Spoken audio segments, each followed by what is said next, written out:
আমি এখন দাঁড়িয়ে আছি মাইলস্টোন স্কুল অ্যান্ড কলেজের সামনে, মূল ক্যাম্পাসের সামনে।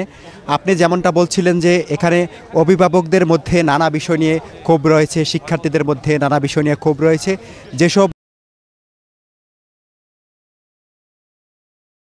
বিষয় নিয়ে নিহতদের সংখ্যা নিরূপণ নিয়ে বিভিন্ন ধরনের কথাবার্তা শোনা যাচ্ছে। এখানে শিক্ষার্থীদের ভিতরে একটা অংশ দাবি করছে যে নিহত এবং আহতদের সংখ্যা গোপন করা হয়েছে, যদিও প্রধান উপদেষ্টার প্রেস সচিব মোহাম্মদ শফিকুল আলম কিছুক্ষণ আগে নিশ্চিত করে বলেছেন যে এটি নিয়ে কোনো লুকানোর বিষয় নয়। এখানে যারা শিক্ষার্থীরা ওদিন উপস্থিত ছিলেন তাদের রেজিস্টার খাতায় হাজিরা উপস্থিতি রয়েছে।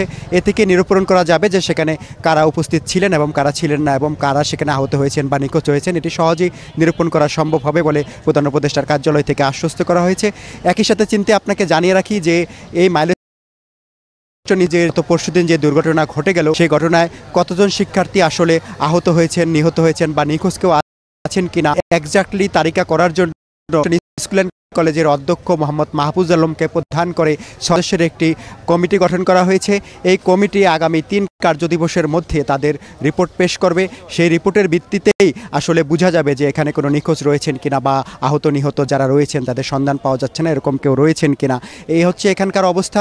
আমরা যতটুকু জানি যে সেই 6 সদস্যের প্রতিনিধি দলে সেখানে ছাত্র প্রতিনিধি রয়েছেন, অভিভাবক প্রতিনিধি রয়েছেন, শিক্ষক প্রতিনিধি রয়েছেন।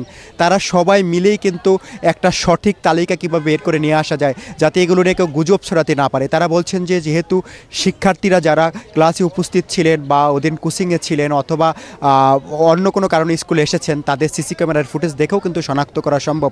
এজন্য রেজিস্ট্রি খাতা এবং সিসি ক্যামেরার ফুটেজ দেখেই শনাক্ত করা হচ্ছে। বিষয়টি নিয়ে একটা তৃতীয় পক্ষ একটা বিভ্রান্তি সৃষ্টি করার চেষ্টা করছেন বলে অনেকের ধারণা। এই বিষয়ে বিভ্রান্ত না হয়ে শিক্ষার্থী যারা রয়েছেন তাদেরকে অপেক্ষা করার জন্য বিশেষ করে 3 কার্যদিবস অপেক্ষা করার জন্য শিক্ষা প্রতিষ্ঠানের পক্ষ থেকে অনুরোধ করা হয়েছে। আর আপনাকে আজকে জানিয়ে রাখি আপনি দেখতে পাচ্ছেন যে এটি হচ্ছে মাইলস্টোন স্কুল অ্যান্ড কলেজের মূল ফটক। এই ফটকটি আজকে একেবারেই বন্ধ করে দেওয়া হয়েছে। এখানে যেহেতু আগামী রোববার পর্যন্ত এই মূল ক্যাম্পাসটি বন্ধ করা হয়েছে, এই কারণে এখানে গণমাধ্যম কর্মী থেকে শুরু করে অভিভাবক, শিক্ষার্থী কাউকেই প্রবেশ করতে দেওয়া হচ্ছে না। শুধুমাত্র তদন্তের কাজের যারা দায়িত্বপ্রাপ্ত আইনশৃঙ্খলা বাহিনীর সদস্য অথবা এই স্কুলের তারাই শুধুমাত্র প্রবেশ করতে পারছেন। আর আমরা কিছু শিক্ষার্থীদের সঙ্গে এখানে কথা বলেছিলাম, সেসব শিক্ষার্থীরা আমাদেরকে বলছেন যে এখানে যে যদি দুপুরের মধ্যে তাদের গতকাল আপনারা জানেন যে গতকাল 2 জন উপদেষ্টাকে অবরুদ্ধ করা হয়েছিল। আইন উপদেষ্টা ডক্টর আসিফ নজরুল, শিক্ষা উপদেষ্টা সিআর আবরার এবং প্রধান উপদেষ্টার প্রেস সচিব শফিকুল আলম গতকাল এখানে এসেছিলেন এবং তাদেরকে 9 ঘন্টা অবরুদ্ধ করে রাখা হয়েছিল। শিক্ষার্থীরা ওই সময় সড়ক অবরোধ করে তাদের অবরুদ্ধ করে 6 দফা দাবি জানিয়েছিল।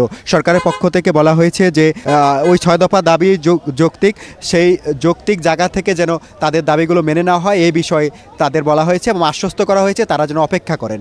এই হচ্ছে আমার কাছে মাইলস্টোন স্কুল অ্যান্ড কলেজের সামনে সবশেষ খবর।